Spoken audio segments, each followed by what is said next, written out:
I'm not really looking for recognition. I want to make a difference. But you've got to build your technical confidence. And you've got to build it. It doesn't happen by itself. You've got to be willing to put yourself out there. There's no monuments built for anybody. If you go around Sasol, you won't see any monuments. Yeah. Well, it was probably, Phoenix was done because of the Lake Charles project. Yeah. But I mean, that's a project that really hurt Sasol. You should be very careful of making total stuff-ups. Yes. That you can't get back. Yeah. Engineering suddenly became sexy. And And the numbers grew to, the classes went up to 90 type of numbers. And I didn't really like that so much. They enforce it on Sasol, but ESCOM kind of gets a waiver. Yeah.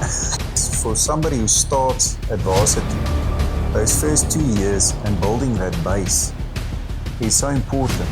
And then you can kind of, so one of the challenges I think for you guys, young engineers nowadays, is that whole thing of instant gratification, and because engineering doesn't work like that. No, you're putting a lot of effort into this, huh? Yeah. Just trying to help, and I hope. Hi everyone, welcome to P Squared Podcast. Today I have Mr. Johan Strydom.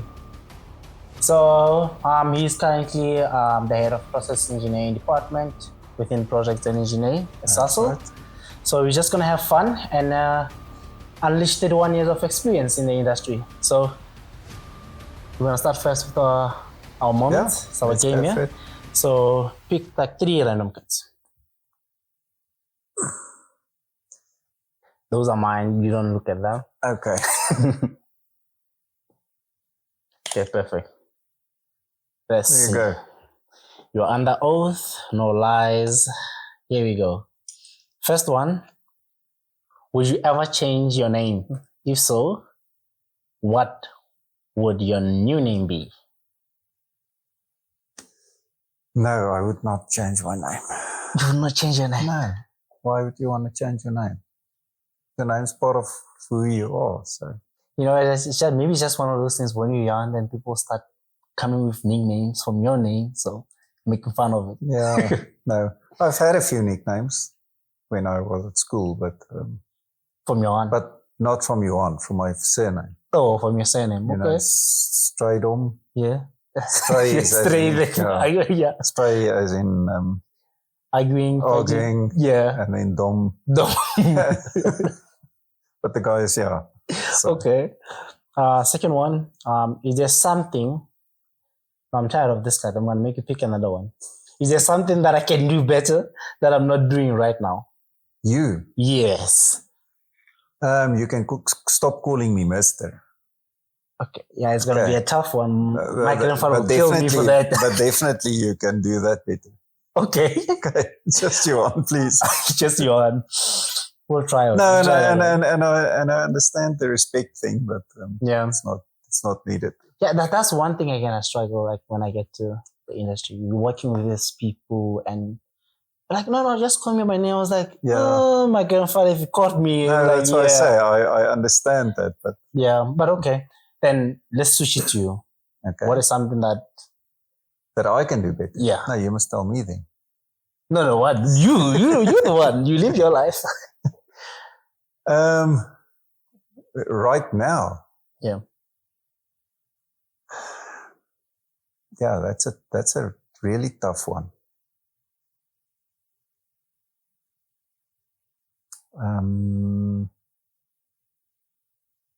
Sure.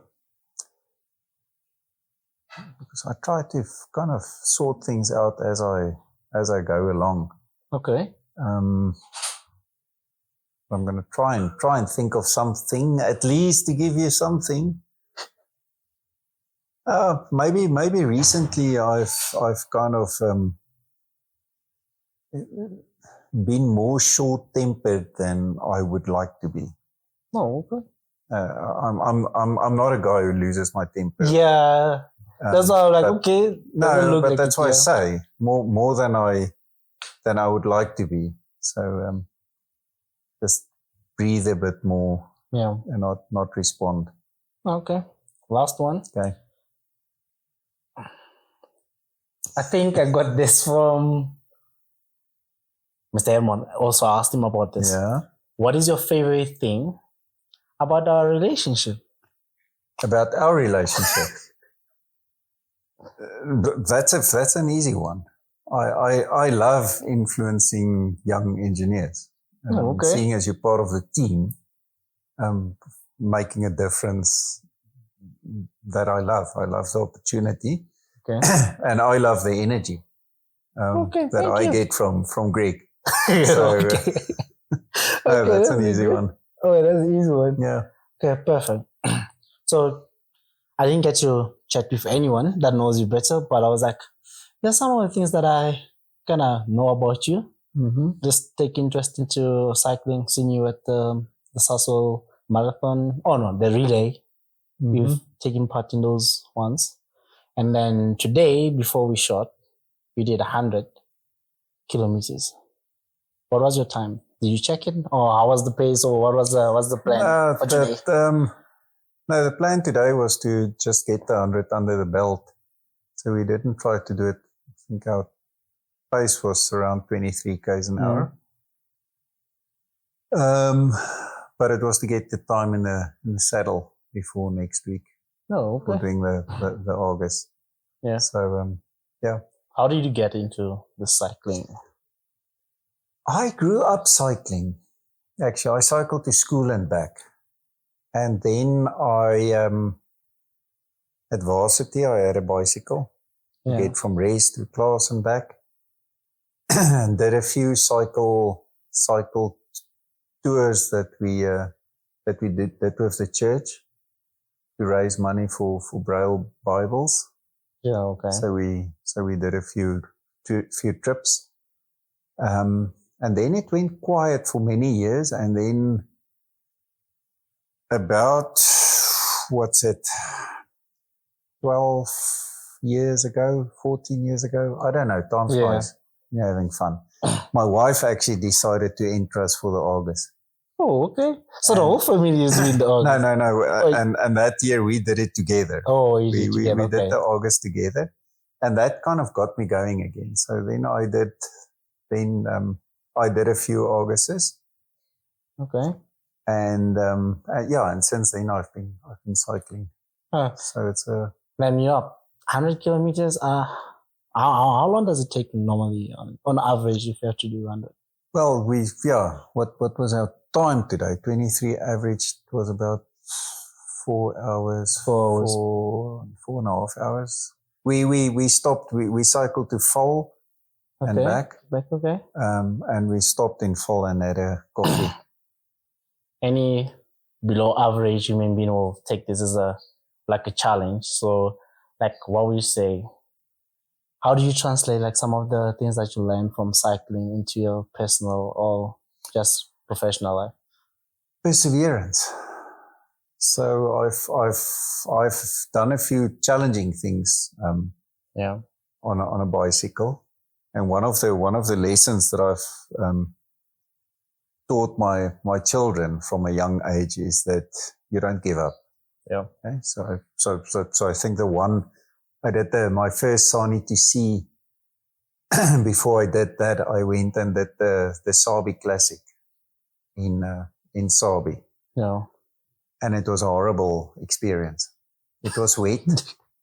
And about a third of the way in, I slipped. They talk about there's a green moss that grows on the roads, and it's extremely slippery. And when it gets wet, it's like you can't stay upright. So I fell, hurt my shoulder, but I decided I'm going to keep on going. And that year they changed the race as well. Previous years they used to have a marathon and then an ultra marathon. Okay. And the professionals rode the ultra marathon because it was in a time of the year that was good for prep for the August and things like that. And that year they stopped the ultra marathon, so they they decided to up the difficulty of the marathon. Okay. So by the end of that day, I spent about 7 hours on the bicycle. 7 hours on the bicycle. And yeah, I mean, my shoulder was hurt and I had scars. And every time I thought, why don't I just stop? Yeah. And I would think, no, but I can't teach my children that you don't give up and then you just stop, because I wasn't injured to the extent that I couldn't cycle. Yeah. It was just a mental thing. So mental challenges. And then I've also done the Joburg to Sea, which is a 900 Ks over 9 days. Over 9 days. Type of thing. And there as well, is that to keep on going, is get into tough spots. So the mental challenges of cycling, sometimes we do stuff like that, I think is something that you need in life. Yes. But also at work. Yeah. Because we go through, if you're in a project, things don't always go right. Yes. They almost never go right. But I mean, that's why we're there. That's why why project teams are required. If everything went right, it would just be smooth sailing. Yeah. And then you've got I think that perseverance, sticking it through, that's important. Then looking, like, what do you have? Because I'm thinking, is it only on the road? You're cycling only on the road, or is it more like those mountain it's actually bikes? more mountain biking. So so what do you have? Do you have like tubeless? Yeah. If something happens, then you have to change the tire. Yeah. No, tubeless. Now I'm tubeless. I only have a mountain bike. Oh, okay. So I do the August on the mountain bike as well. Yes. Yeah. Yeah, because I'm thinking, like, if not tubeless, then you have to be there changing, having a backpack. Yeah, okay. Very good. Then engineering, cycling, and you're doing like long distances. How do you balance the two?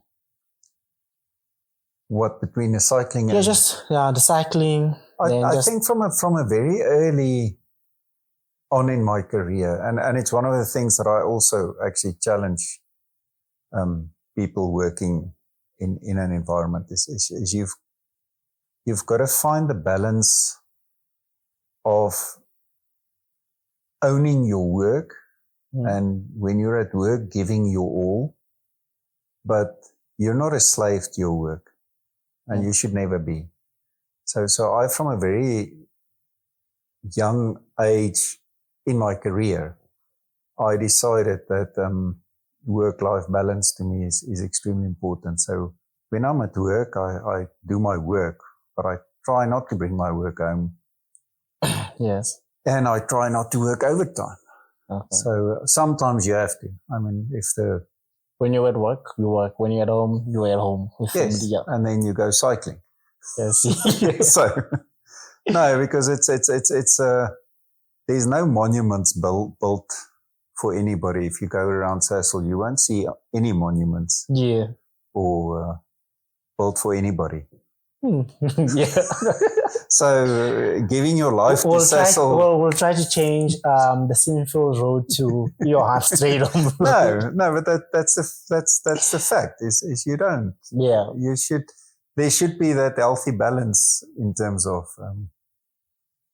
when you are working, you're working and you give your best.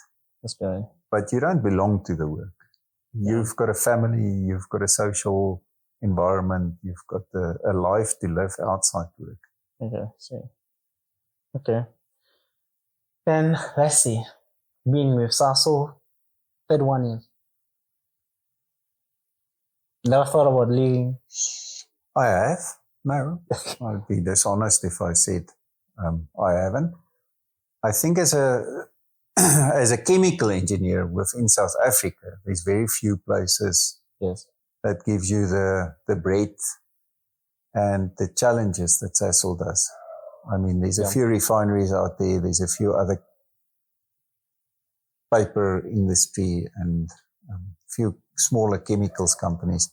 Yeah. But if you wanted to get the same kind of exposure, you needed to go overseas effectively.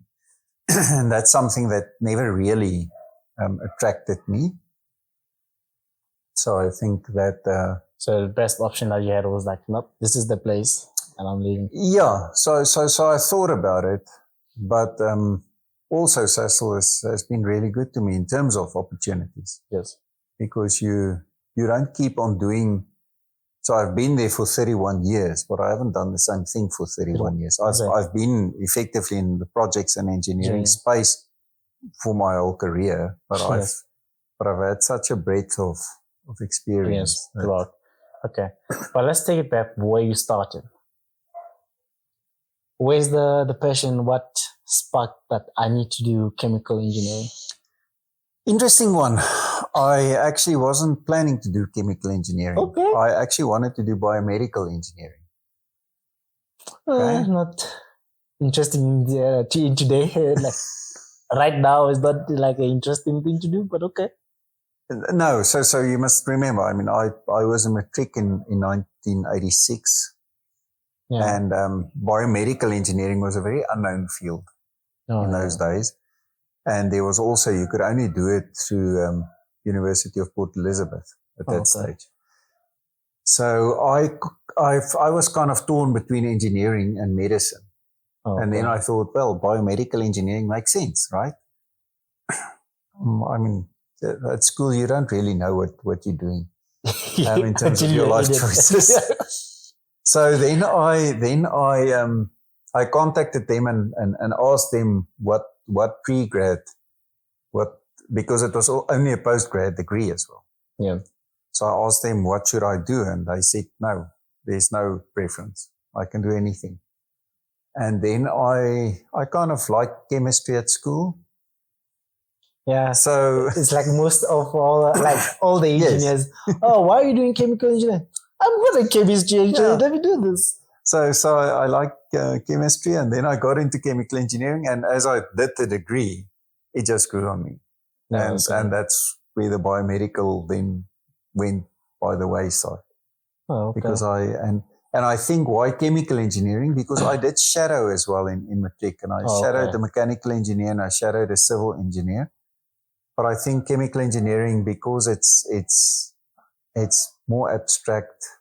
Yeah. I don't know when did the Sasol bursary start? Like, was it where you also I didn't have a Sasol bursary pre-grad. I had a bursary of the Atomic Energy Corporation. Okay, something we have in common then, not having a Sasol bursary. Okay. And then when I finished my degree, I got a postgrad Sasol bursary. A Sasol bursary, okay. And then started with Sasol. And the postgrad that you had was the MBA or? No. I did my honors, and I was supposed to finish my masters. Never completed it. Okay.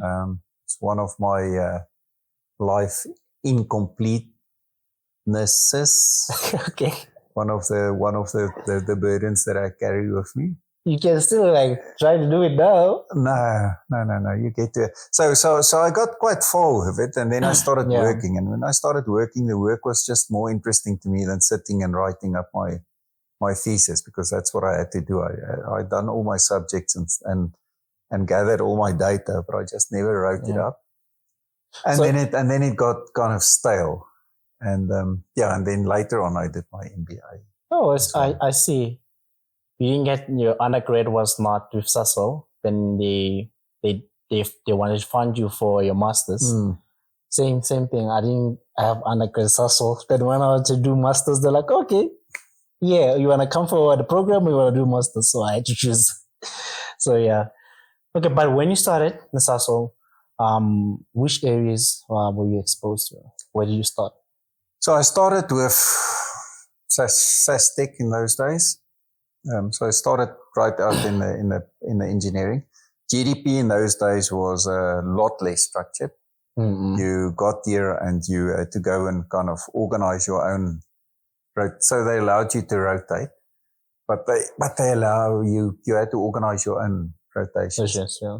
But I was very fortunate, because I started off and I got into a project very early on, the asset recovery project. Okay. We take the acetic and propionic acid out of the reaction water and then purify it. and it was a novel process. It was something that was done by R&T. Oh. And I had the opportunity to do that project right from the R&T phase through we had a pilot plant built out at Water Recovery. Actually operated that pilot plant as an operator. Yeah. We as an EIT, I was in there operating the pilot plant, and then saw it through and became eventually the lead process engineer on that project, and saw it all the way through. So that was Yes. And it was a smallish project, smallish plant. So it was very interesting because it had a lot of unit ops. It had extraction and distillation, and heat exchange, and we had to construct an incinerator with it. Yeah. So it was extremely interesting, but small enough that the guys kind of allowed me to take over and lead the effort. So that was a huge opportunity that I'm very grateful for. Yeah, I'm thinking now you had the best, like throughout the stages of like the life cycle of the project, like from when it was born until the end of it. So not a lot of people these days get that. So yeah. So it was really, and then amongst that we did the acrylonitrile plant. Yeah. This plant that was bought overseas and shipped here. We bought it in Austria and shipped it here and reconstructed it here. Never really got off the ground. The plant was one of those white elephants that Sasol invested in. Yeah. But got the opportunity to go and punch there with the reconstruction. And then after that, the butanol project in Sasolburg came up. So, okay. Well, 31 years is a lot of years. When you started, I wasn't even born, but my parents didn't think I was like conceiving. But anyway, like throughout, let's say 31 years up to now, like what moments if you can remember, like that, like this one shaped me throughout my career, that you can remember? Sure. Yeah, I think it's very difficult to call out one. I think what I just mentioned, that project, because that really set me up for understanding the whole life cycle of the project, but also the importance of certain things within a project space. I got the opportunity to go and spend a year in Ude's offices in Germany as a young engineer as well. Got some basic and detailed engineering experience, very little, because in a year you can only do so much. Yeah. But got that experience. I think that was another highlight. And then just I think being blessed with so many opportunities in terms of some of the large programs in the company. Yes. The growth program, Turbo. These things won't mean a lot to you because it's they before your time. But I think just having had the opportunity to really be involved in some of the major projects that shaped the site as well. Yeah, in terms of those things. Okay. Then I see like I was looking at your profile. You were the process engineering manager, then you moved to program line manager, portfolio manager, is manager. So how are they different? Like that's titles. Yeah. So I was in process engineering through the asset recovery and the butanol project. So those were two. Butanol was in Sasolburg. Okay. Also the lead engineer. Then after that, I kind of went a bit more into the group. I was a team lead, so you could call process engineering manager, but I was a team lead for a group of process engineers doing projects. And then after that, I started going into the program line management. So then I wanted to gain a bit more experience I'm lying. Then I ventured off into more technical engineering management. So technical director on the growth program. After that, wanted to see what project management was like. Yeah. So that was a program line management type of aspect but it wasn't on a specific project. That it was more looking after a portfolio once again. Okay. And I didn't really like that so much because I like the technical side of things. Yeah. So then I came back into the technical space, and then I got onto clean fuels. Yeah. Again as technical director. So more engineering management type of role, not pure process. And then we've gone through all those restructurings in those days. Yeah. And since Phoenix, they never filled the head of process engineering. They never got somebody, I don't know. They didn't find the right person. Then so the right person came into place. Well, at one stage, and I was seeing the function kind of declining. All of the training that was in place fallen by the wayside. The team that was there was demotivated. Yeah. So then I went to Johannes Mavuso, was our lead at that stage. So I went to him and I said, listen, if you're interested, I'd be willing to kind of step in because I couldn't see process engineering. Sasol is process engineering to me. Yes. That's the heart of everything. So yes. Then I stepped into that role.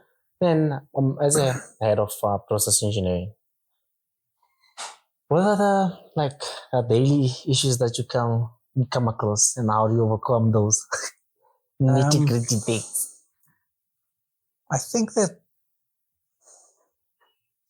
as head of process engineering, the challenges I think are very similar to a lot of leadership positions. So it's about, I always say that managing engineers, you've got to understand what makes each individual tick. Yes. Because you can't treat engineers the same. I know that people always talk about fairness and equality but within that equality and fairness, you need to understand each individual. Yeah. And I think those are some of the challenges, because you get guys who are just self-starters, self-motivated, good engineers, and they just drive themselves. Then you get engineers that are good engineers, but they need a bit of spark plug inserted somewhere. And then you, unfortunately, I mean, as in all organizations, you also get some dead wood that you need to still make use of. Yeah, I see. So those are some of my biggest challenges, I think, is to manage people. And then the company politics. Company politics. Okay. But that's par for the course. Yeah. I think what's to me as a head of process engineering, the biggest part of company politics is the whole what we've tried to change over the last number of years. At one stage, it was going good with Sasol. I mean, our share price was 600. Yeah. There was lots of money. We didn't know what to do with the money. So we did projects. Yes. But since that tap has kind of closed a bit, it's become so much more important for us to understand why are we doing projects? What is the actual value that you're adding with this project? Is it really needed for the business? We don't have the luxury of doing things, building more white elephants. So we need to be sure. And as process engineering, my view is that is our value add to the organization. And getting that message across is a challenge within the organization. And now you mentioned throughout your career, there's been like a lot of changes, restructuring, a lot. Yeah. So like, how is there a moment that felt like, oh, the change that happened within the company affected your work? Affected my work, Yeah. or affected the company? No, like the things, how something changed within the company, or maybe it was a structuring or whatever the case was. Well, I think there's been a few inflection points in that sense. But I think in terms of the project space, it was really, well, it was probably Phoenix was done because of the Lake Charles project. Yeah. But I mean, that's a project that really hurt Sasol. And I think from there on, that availability of funds changed quite significantly. Yeah. So it wasn't due to the restructuring. The restructuring was, yes, I think, more due to that happening. Funds, yeah. To the organization. So that made a real, but I'm not saying it's a bad change, because I think we were kind of wasteful maybe. Yeah, then. Before that, because we had the money, we kind of splurged a bit, and it's not really the right thing to do, because engineering is to a great extent about scarcity. So you've got to manage scarcity, actually. Yeah. Then you mentioned, like, I see now recently, they're trying to, I don't know if I got my facts right, but they're trying to separate like the Charles from the Sasol group on its own, or. We've sold off a large portion of Lake Charles. So that has been, so that's gone into a company. So we're still operating it, but we don't own it. And that is basically to try and kind of recoup some of the capital. I think that is done. Yeah, I think Sasol is in a very interesting place. So in the 80s, we kind of late 80s and into the 90s. So when I started, they spoke about the chemical treasure chest that was unlocked. Okay. So that was a period where Sasol kind of expanded into chemicals quite a lot. So all of the alpha olefins plants, yes, a lot of the polyprop plants, and so we actually. Before that, Sasol was only fuel, and then we went into that space because there was a lot of money in it, and it was also a way of balancing the books, because it tended to kind of, when the oil price was down, the chemicals prices were high, type of thing. So there was a fluctuation.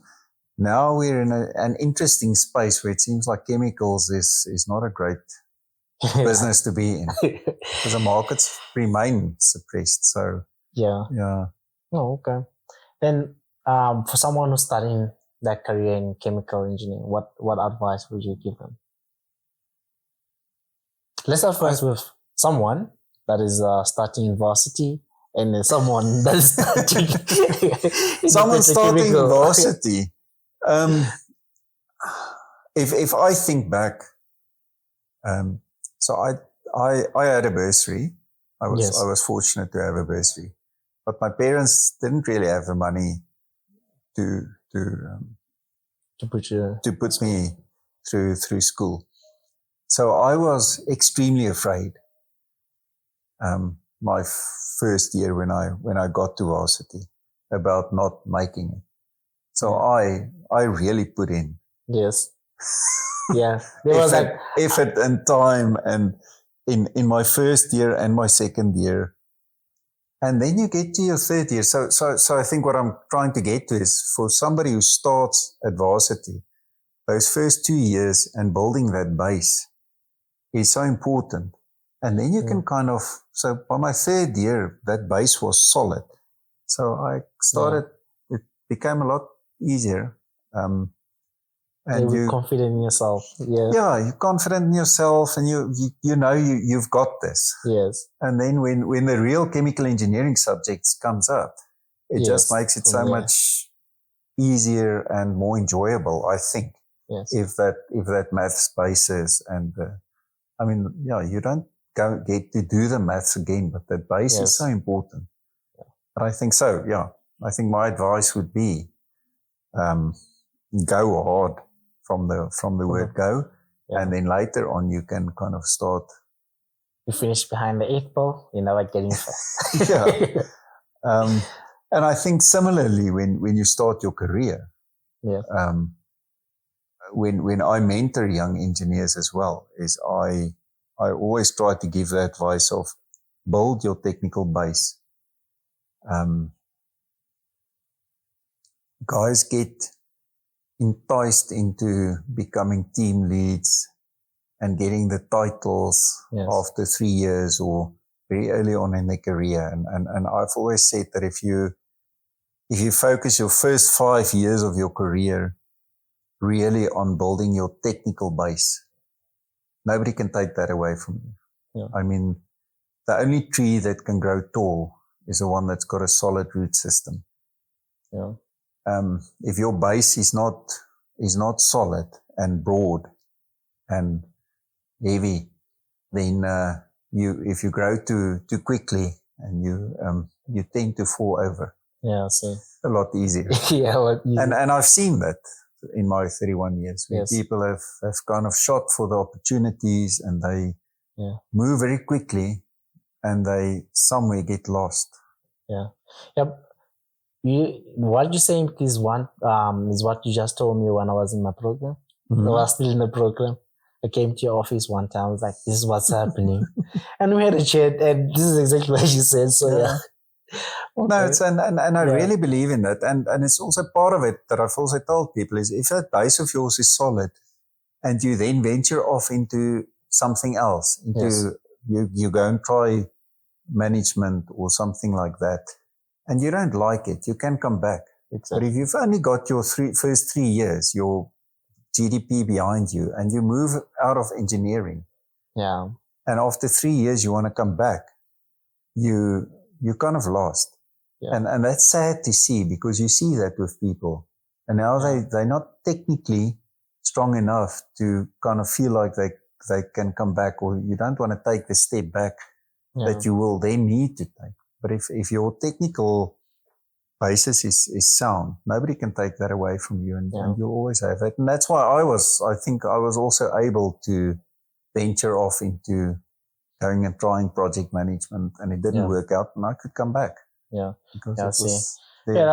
I'm just thinking again, like it's more like that thing again of you have 10 years of experience, but you don't know the principles, like the technical things, like you as an engineer, like then how are you gonna teach people that are coming that will be looking up to you, but you don't know the base? Yeah. So okay. Then I remember before I moved into P&E, that year while I was still in operation, I think you were still the main part of the process. Yeah, like the EITs that are rotating with the EC and stuff. Mm-hmm. You were still in that process. And I wanted to check, like, when you were in the program, still overseeing everything that is happening, how do you feel like the engineers in training, the current ones, are different from the ones prior to 2000? Let's put it that way. There's a lot more. Yeah. Yeah. That's the only difference. There's a lot more. Yeah. Yeah. And this might sound a bit cruel, but in my days, we were a lot less. A lot less, yeah. Chemical engineers that finished. And just after, I mean, we were 13 final year students at UP. Yeah. Okay. So the class was small. We were 30 that started, we were 13 that kind of finished. Yeah. And I think all of us were really into engineering. And then just after us, about 2 or 3 years, it was while I was still at varsity, engineering suddenly became sexy. Everyone wanted to be in. And the numbers grew to, the classes went up to 90 type of numbers. But what I've always said is I don't think there's necessarily so many more engineers coming out of varsity. A lot more people with engineering degrees, but not necessarily engineers. Yes. And you can see it. I mean, that's why I say it sounds a bit cruel, but it's in my view, it happens. So I don't think it's that different. What I think has changed is the I mean, just the normal thing with generations. Yeah. The generational aspects that, I mean, you talk about a lot and understand.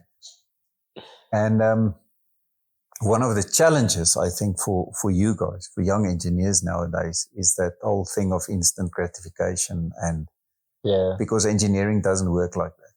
You've got to, that's why I say that building a technical base takes time. There's no course you can take for that. There is no instant gratification around that. Yes.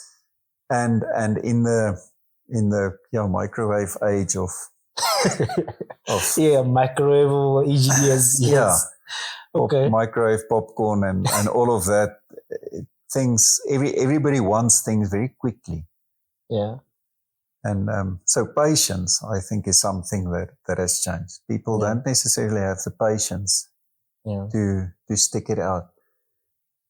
That, and then also the kind of just the societal view of somebody sticking with an environment. Yes. So it's almost frowned upon if you haven't moved in 3 years, but that's because of the .coms and stuff. Yeah, they brought that in. That if you stick with a company more than 3 years, you kind of there's something wrong with you. Yeah, But again, in engineering, you can't really do that. You can't jump. You've got to build. You can't jump. You just 1 year, then move to another company. You don't learn. You're gonna get. So at one stage, we were planning to do a CTL facility in India many years ago. And we went across to India to go and recruit engineers there. And I saw in that interview process, we were there for a week. We saw a lot of people. And I saw a lot of engineers that had 20 times 1 years of experience. So they'd moved around, but they'd never built their career. So they had 20 years of experience, but it's kind of the same thing 20 times over. And that's what happens when you jump is you're going to end up with, very short stints, but it doesn't necessarily, except if you can really manage your career and understand that. I mean, you can build progressively, but then you've kind of got to get into the new job with that as your starting point and tell them that, guys, this is what I've got behind me. I'm not interested in doing this again. I need to build further. Yeah. And that's one of the beautiful things about Sasol, I think, is that you can move around within Sasol and still build your career. Yeah. So I don't think people haven't changed. I mean, people are still people. But I think what has changed are some of those aspects. Yeah, okay. But what is one thing, like we covered from the new school to the old school, or from the old school to the new school, but what is the one good thing that the old school engineers can learn from the new school engineers? Adaptability. Yes. No, I think in this crazy world we live in, there's a lot of fresh thinking and not being stuck in, I think my generation can get very bogged down in a rut almost about this is the way that we do things because it's always been done this way and it works. Why change it? Yes. And I think the younger generation brings in a lot of fresh ideas. And there's more freedom of thinking, if I can call it that. You're allowed to Yes, I see. to kind of just experiment with your thoughts. And we've got to learn from that. Yeah. And I hope that I try to do that at times, but that is a challenge to us. Yeah, okay. Definitely. Perfect. You mentioned like when we start talking, you mentioned like the sometimes you do the cycling and some of it you donate to the charity or something, church. So yeah. Then I remember I saw that you were the leader of a youth church organization in varsity. Yeah. So where did you see that? Jesus. I have my sources. So yeah, so I was looking into that, and then like how did that leadership experience like prepare you like in general? Yeah. For the corporate world. Was it something that got translated into? I think so. So my faith plays a big part in my life. Yeah. And I think there's two things. I was leading the youth organization in the church, but I also got the opportunity to start. We started a school leavers camp for what's it now, grade 11 and 12 children. That was my latter years of my varsity life. So we got the opportunity to start that from scratch, where we kind of tried to prepare them for.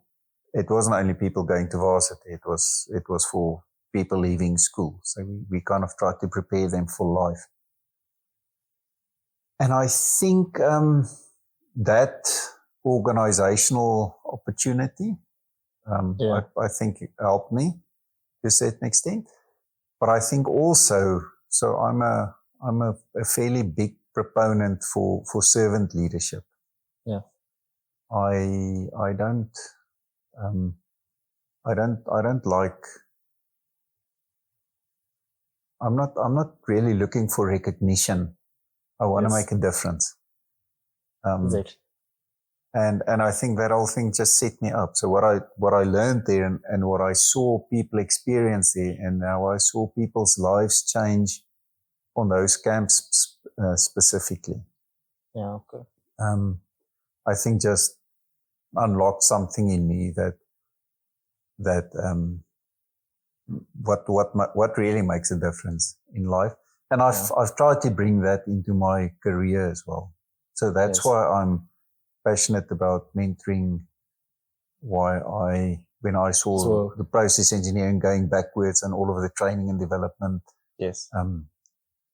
kind of falling flat, why I wanted to get that back, because we can't live as islands. Yeah.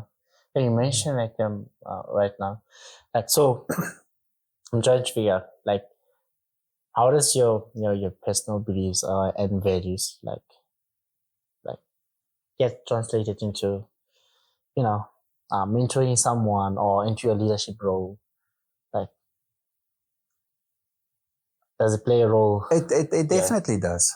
And again, I think in terms of when I mentor somebody, I mean, in the first discussion with them, there's a few ground rules that I lay down. And one of them is that I'm not a stepping stone. So don't expect me to advance your career, as in career opportunities. Yes. I'm gonna invest in making you the best engineer and person with that.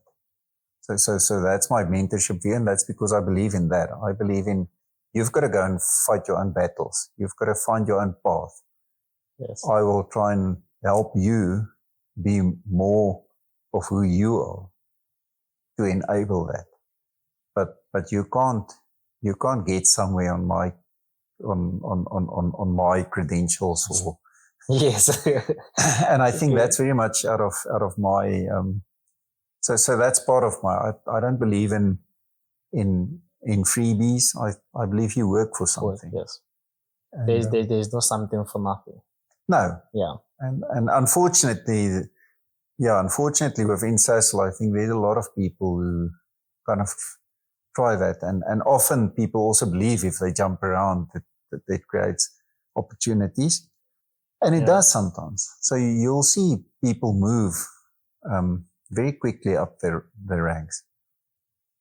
And in the technical space specifically, and I've alluded to this earlier, is you often get guys who move so quickly, but then they get to a position, I kind of sometimes, I mean, the phrase of promoting somebody to a level of incompetence happens. Yeah. And it's sad because it's not a bad person, but the ambition was bigger than the capacity. And it's really sad to see. And I think again, if the ambition is bigger than you willing to put in the work, you're gonna fall.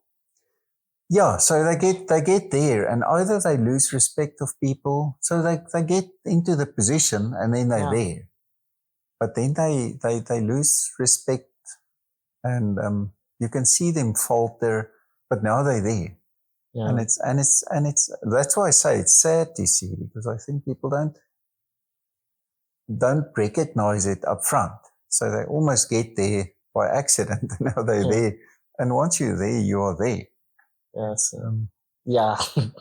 And I think if you're, and that is what I say. So that's where I think my beliefs and my personal values have always kept me from that. To try and be more than I'm certain I can be. I need to be certain that I can take on a challenge, which doesn't mean I don't take on challenges. Yeah. It's just one thing I realize. I'm still young, but I'm not going to say as you grow up, like you don't get to have redos. You have to be intentional about what you're doing. Yes. And be sure about it. Well, or at least 80%, 70% is enough. It doesn't mean that you should never take a chance and not be willing to make mistakes and learn from them. Yeah. But you should be very careful of making total stuff-ups. Yes. That you can't get back from. Yeah. And I think that's the difference is we all learn through making mistakes. So you can also not always play it safe. But yes, you should be very deliberate. Even in those. You should know kind of that if this thing goes south, it's not gonna be a major mess up. Then let's see. Throughout your spiritual journey, what is one thing that you say like that is useful that one can use or apply in their life?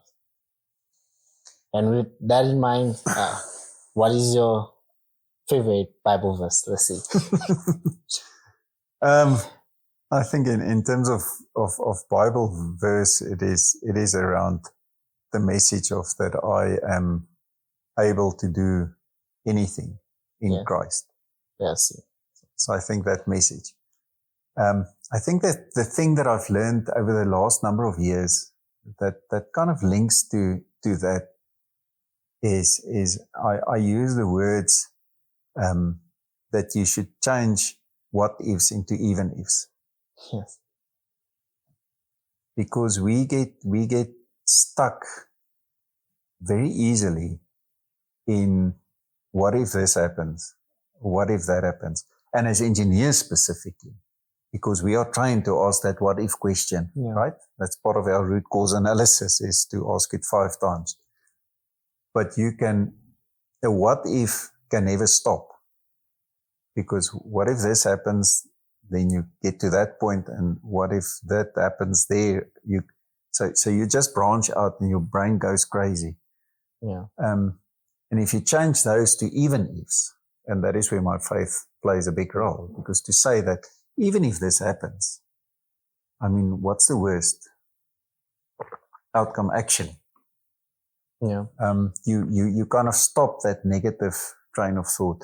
And I think specifically in the last number of years where we've had, I mean, we've kind of been in this restructuring. Yeah. Over the last, since Phoenix, it's been a continuous process of restructuring. And there, you've got to if you say that your faith carries you, you've got to allow that to carry you. You can't say it and want to remain in control of your own destiny. Yeah. Then it's more like there's no faith then, because you always want to, So if you say that I place my faith in God, then you must trust Him. It's not easy. Then that's when you're going back to that, even if. Yes. Even if He still remains in control. Yeah. So even if I don't understand, and even if I cannot change anything that happens around me, I'm not in control. Yeah. And it's easy to say, it's not that easy to live. Yes, I know. Then when you're mentioning that you do these things because you want to help, people coming in, you want to mentor people, and you don't do it for the crowd. I was thinking about paraphrasing it. One of the Bible verses is like, if you live by the praise of people, you will die by their reaction as well. Yeah. So I think that is yeah. So even when I started this thing, I was like, even if I can get one person do like watching it and mean something to them, I'm happy. Yeah. Yeah. So what I gains popularity, whatever, that's not what I'm aiming for. So no, that is beautiful. And I think this whole series of yours is really something that can contribute. Yeah. So we didn't talk much about the education part, but I had two things: the BSc, chemical engineering, and the MBA. Mm-hmm. So how has these two qualifications complemented each other throughout? Yeah, the MBA. Okay, so you can do an MBA for, I think, probably two reasons. The one is to make you more marketable, and it definitely does. Okay. I mean, just after I've completed my MBA, I mean, there were numerous offers made to me. Yeah, guys love engineers with MBAs. The banks and I think it's the structured thinking combined with the MBA. Or you can do it for what you gain out of it as a development opportunity. And I think it has changed me in terms of the way that I lead. Yeah. You learn the integrated nature of the organization, of the business, how finance and HR and strategy and all of it fits together. I think that's what I really got out of my MBA, was just that rounding that and being able to then, when you're in whatever position you are, you can at least understand how the organization fits together and functions or doesn't function. Okay. So it's I think it's really helped me in terms of from that perspective. Oh, okay, perfect. And at least I did complete. You completed it. So I also had the opportunity to finish off one of my unfinished businesses in life. Yeah, I see. But seems like you had a beautiful career, successful career actually.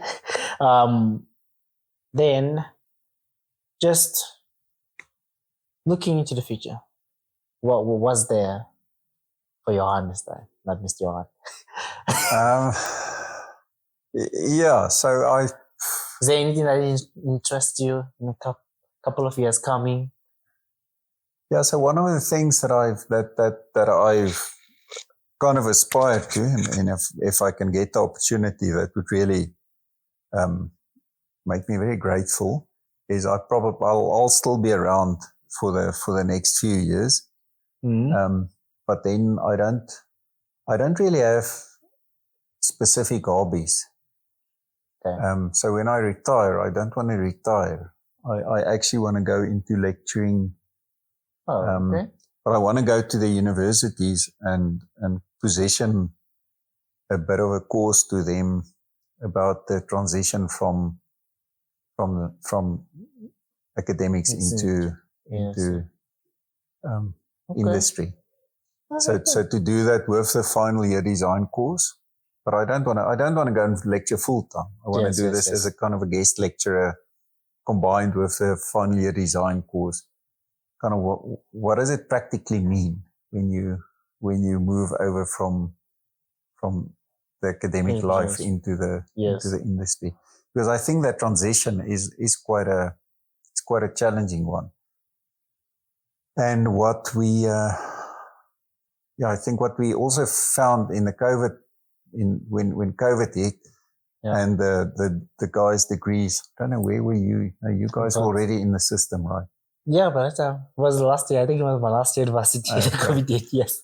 Yeah, but then it probably hit you guys. Were you not part of the one that work from home? Yeah, but where we you started later or not? You were the guys who started. I was after that. Oh, you were after that. So that bunch, we actually organized this mentorship program to keep the guys, because there were some universities that graduated earlier and some that graduated later. Yes. So we only took that bunch in the June timeframe. But because we had these guys, we kind of kept them busy for 6 months through mentorship. And I think that actually helped the guys quite a lot. So we had this week, we gave them practical problems to start. So we kind of we didn't want the guys to sit at home for 6 months and we got positive feedback from that. And I think just that transition about what does a pump actually look like? Yes. So a bit of that practical translation. And it'll keep me busy. It'll keep my mind occupied, but I think it can also make a difference. So, So that's my twilight. Yeah. And talking about that transition, what mistake do you think all these guys coming from varsity, coming into the industry, what mistakes do they usually make? Can be personal or professional? I don't think there's a usually. Yeah, I think each individual makes his own mistakes. What I would like to call on guys, girl guys and guys, when they start out working, I think there's two things in my view that makes a huge difference. And the one is ownership. So whatever you get involved in, own it. And I sometimes use the phrase of extreme ownership. Just kind of own it. Yeah. Let it be yours. So if you, and I think that's kind of when I started out, I got involved in that project initially, and we were 3 engineers that got involved. The one was actually a little bit more senior, and then we were 2 EITs. And I think I got the opportunity because I owned the work. And I've seen it with many engineers as well. The ones who, when you get given a challenge, own it. So don't think that you're only an EIT and you get given this task. It's not. This is my project. This is my work. It makes a huge difference. And then the second one, we before we started, we alluded to that. And that is, when you come out of varsity, you're a graduated engineer. So I think if you want to talk about a mistake, it's a mistake of underestimating yourself. I mean, you've got a degree behind your name, and you didn't just get it, you deserved it. You worked hard for it. So again, own it. The fact that you're called an EIT does not mean that you're not an engineer. You are an engineer in training. Exactly. So I often see people rely on the GDP maybe too much in terms of the ticking the boxes of the requirements, going through the motions. And again, it makes a huge difference. You can immediately see the person who owns his GDP, who kind of takes it on, not wanting to do what it says, but wanting to know, but why should I do this? What's behind it? What am I learning out of this activity? Because the GDP is a beautiful program, but it can only add value if you invest in it as a young engineer. So I think those two things are, to me, what makes a difference between somebody who kind of becomes a good, solid engineer very quickly, and another person who could still get there, but it's going to take them a lot longer. Because if you don't make that switch, if you don't start owning your career, if you don't start owning the fact that you're an engineer, it is very difficult. And then I think related to that, but not, I think the one challenge that people have is what I refer to as technical self-confidence, technical confidence. Yeah. And I talk about technical confidence because it's different to self-confidence. You get people with a lot of self-confidence, but you've got to build your technical confidence. And you've got to build it. It doesn't happen by itself. You've got to be willing to put yourself out there, making technical calls, backing yourself and testing yourself. Because that you need to be able to kind of own your work and deliver on that. Very good. Yeah. Then, see, hit the 1 hour time now. But there's one thing. This question here, I have it, but it's going to unleash like 7 other questions, which I'm going to make you choose from. So, the next big thing you believe is going to happen in the petrochemical industry should focus on in terms of sustainability, innovation, and technological advancement. What do you think is just going to change? Petrochemical. Yeah. Specifically. Yeah, so it does unleash.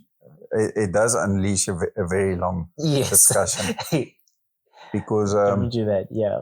When you talk about sustainability, I keep on challenging our leaders about a green future. Yes. Because I believe in a greener future, but as a chemical engineer, I'm not convinced about a green future. What are you convinced about? A greener future. So we need to continuously improve. But I don't think we can afford green.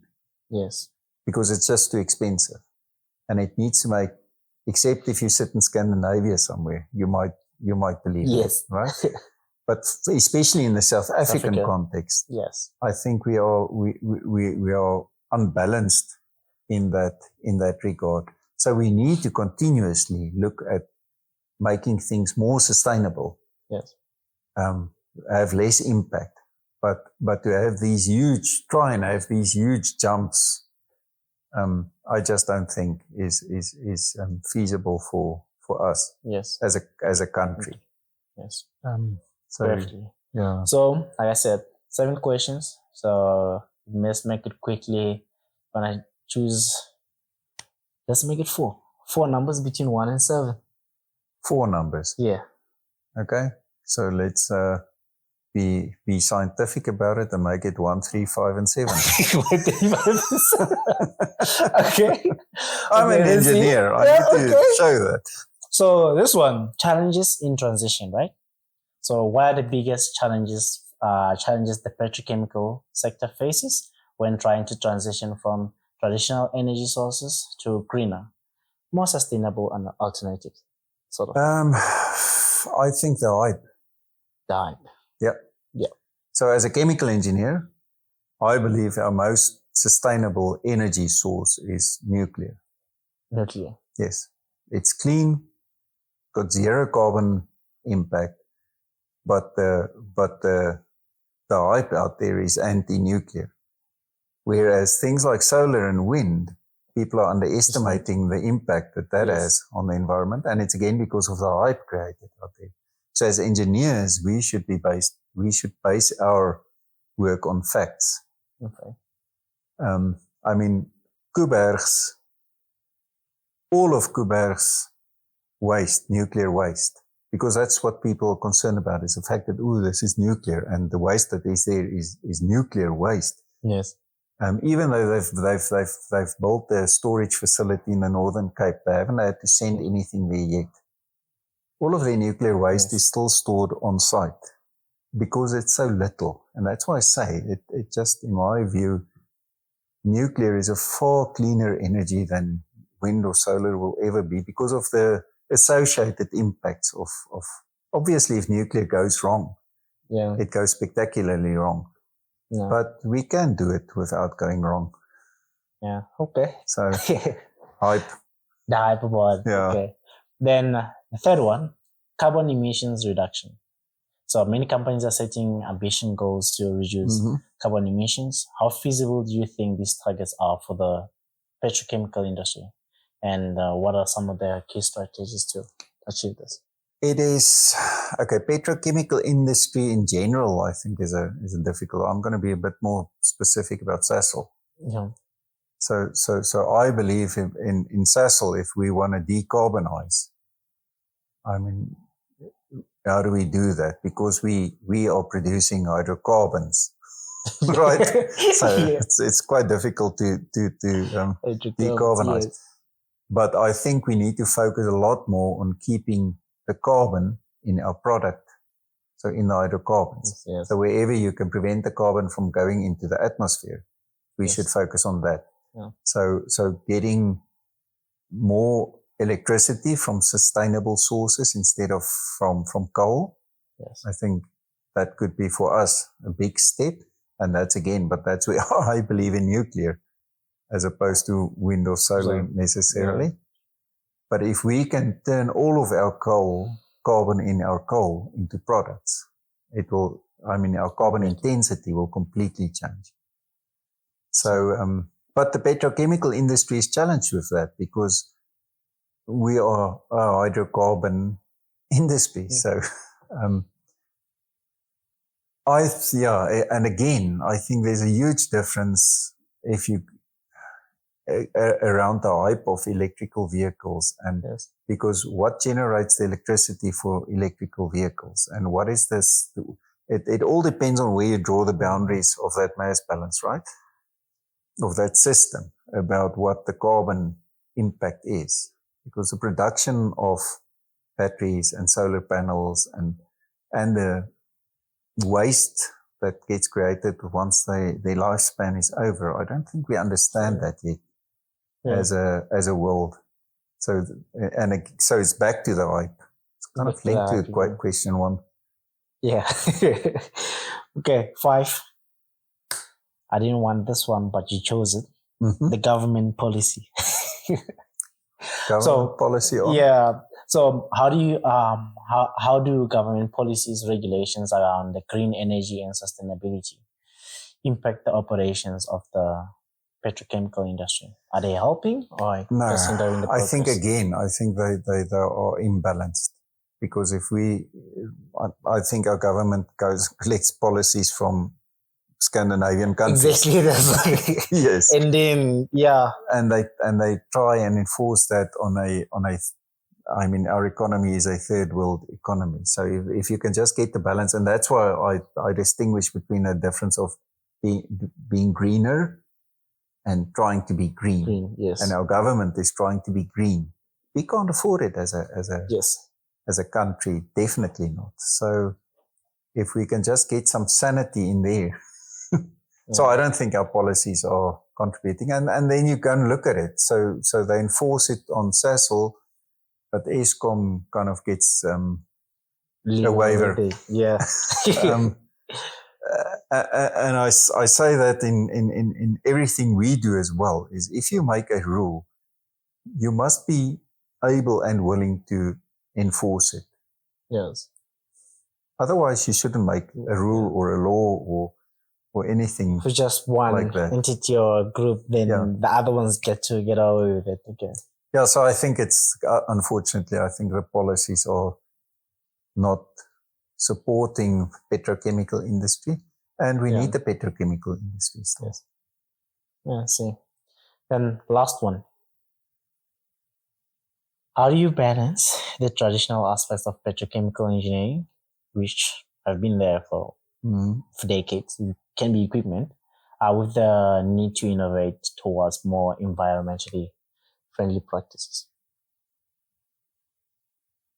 And I think that's again back to the Yeah. greener. We've Greener got to continuously become more energy efficient, because again our product is hydrocarbon, so the carbon aspect of that is there. So if we are more energy efficient, we will put less carbon into the atmosphere. Yes. In the production process, and if we are more efficient in the use of our products. So I mean vehicle efficiencies and things like that. So that will make the planet greener around the petrochemical industry. So we've got to focus on supporting development of more efficient use of our products, but then also in the production of our products, becoming more efficient and driving that efficiency. So that is in my view, a move towards a greener future. If you want to stay with the petrochemical industry, and I don't see a world without the petrochemical industry. Yeah. I don't see not in the short term at least, but an electrical vehicle traveling from Joburg to Cape Town, truck, long haul. Yeah. It's still, I'm not saying it's impossible, but I think it's still quite a way off. And again, for our country specifically, what can we afford? Yeah. So we've got to focus on stepwise, not trying to leap into a green future. Yeah. We do a copycat. They're doing this, we should do that. Okay. Too much on the professional side of things. Let's go fun side. Okay. What's something that people may be surprised to learn about you? A hobby, a hidden skill? I think I'm fairly predictable. So, like I said, huh? I do doubt it. No, I don't think there's a lot of strange things about me. Yeah. I mean, we've spoken about my cycling. That's more or less my biggest hobby. Okay. That I have.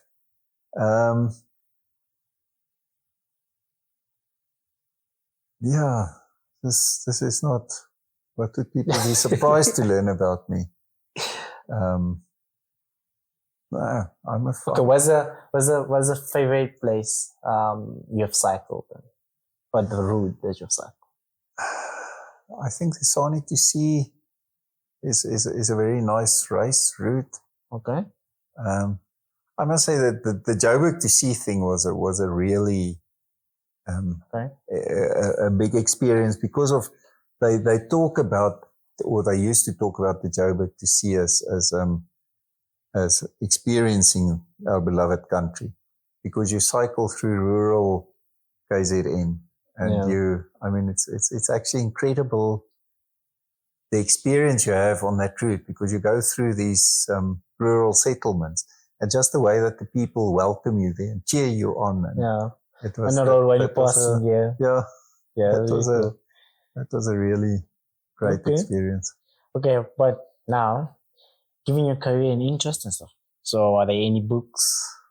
Any podcast? This is the podcast, your podcast, or resources that you find particularly inspiring or influential? Books. Yeah.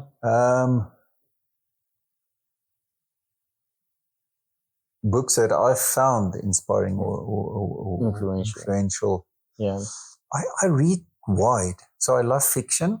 I love fantasy, Lord of the Rings. Fantasy. I mean, that was probably my ultimate reading books. And then obviously as an engineer, Douglas Adams. Okay. And then Terry Pratchett. I've read about everything that Terry Pratchett has written. But then on the other hand, I like Malcolm Gladwell's books. Okay. Mitch Albom.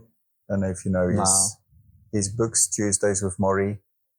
I like nonfiction, so I like nonfiction. Yeah, but you should read his books because they are not really fiction. They're not. Okay. They are fiction, but they're life lessons. Oh, okay. So he's got a few. He writes books that makes you think about life. Oh, okay. Seriously. Okay. So yes, I like. That's why I say I read wide. I like fiction, but I also like Malcolm Gladwell's books. I assume you.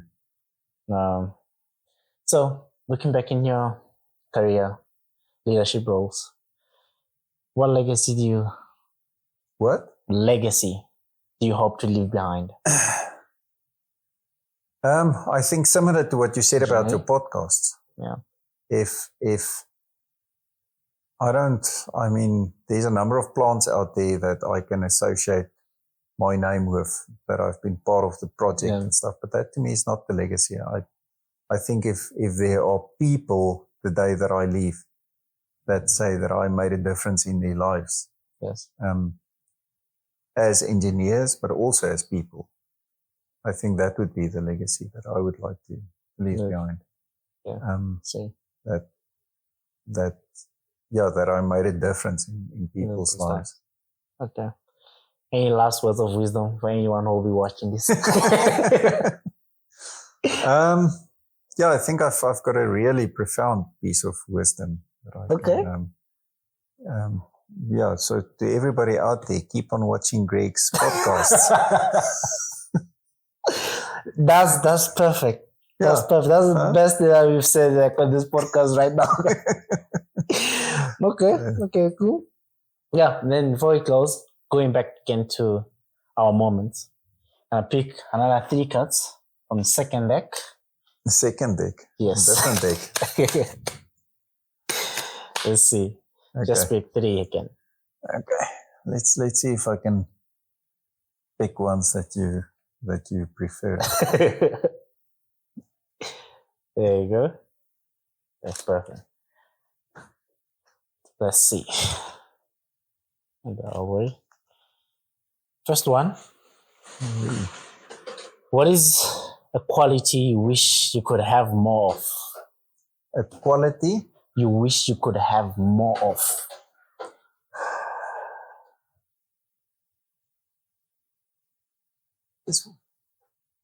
Wisdom. Wisdom?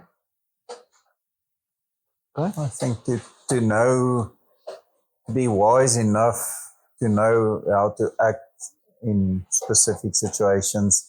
Yes. What to say to people in specific situations. Yeah, I think wisdom. That's one. Okay. What do you think are the most important qualities of a good parent? That's a good one. A good parent. Yeah. Presence. Yeah. I think being present.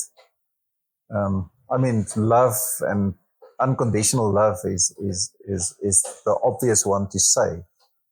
But I think being present for your children, being present in their lives wherever they are at.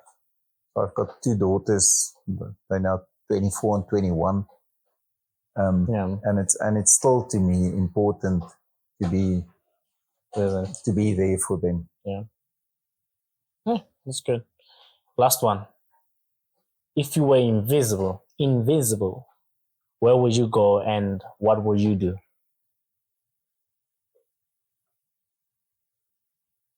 Sure.